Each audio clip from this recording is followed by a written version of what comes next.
Well, good morning, everyone. We made it to Thursday and kind of excited about tonight's study. I always want to invite you to it. This Thursday is the last Thursday night life group of the summer. And so we're going to take the month of August off from life groups just to help you regroup, give you some time with family. And we're going to do the same, giving all of our teachers for our other ministries the night off so that they could enjoy more time with their families and really rest and rejuvenate their minds. In fact, this today and tomorrow are the last two videos I'm going to put up for the next 2 weeks. I'm going to take some time off and I'm going to spend it with my family.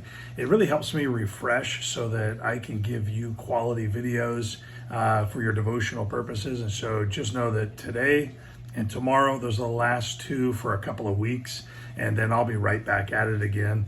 And thank you for watching as often as you do, and I'll be back. Don't worry, we got to finish these promises. It's going to take us a little bit of time, but today we're on promise number 107, and we're going to be in James chapter number 4, verse number 8. And when I read it to you, it might be very familiar to many of you, but listen to the verse, and then I'll tell you the promise. It says this in verse number 8. It says, "Draw nigh to God, and he will draw nigh unto you. Cleanse your hands, ye sinners. Purify your hearts, ye double-minded." And what I really want to zero in on is the first part, the promise part. The promise is that if you'll come close to me, God speaking, I'll come close to you. So God promises that as you draw in closer to him, he's going to draw in closer to you. And you might be wondering, well, why does that even matter?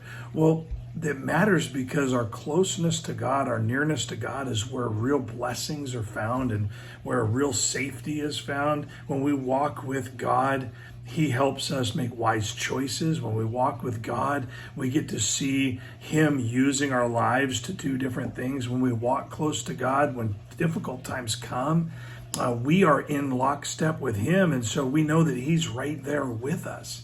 Many times people live very far from the Lord. They only come close when they're in a tough time or if they need something.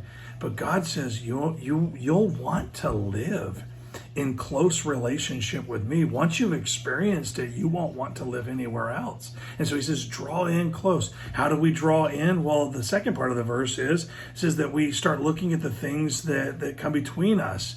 Sin is the number one thing that comes between us. And so James says, draw nigh to God and God will draw nigh to you. And then he says, so one of the ways we do that is by cleaning our hands, by the things that we grab for that are sinful. We stop grabbing for them. We repent and we say, God, what's the better way to live?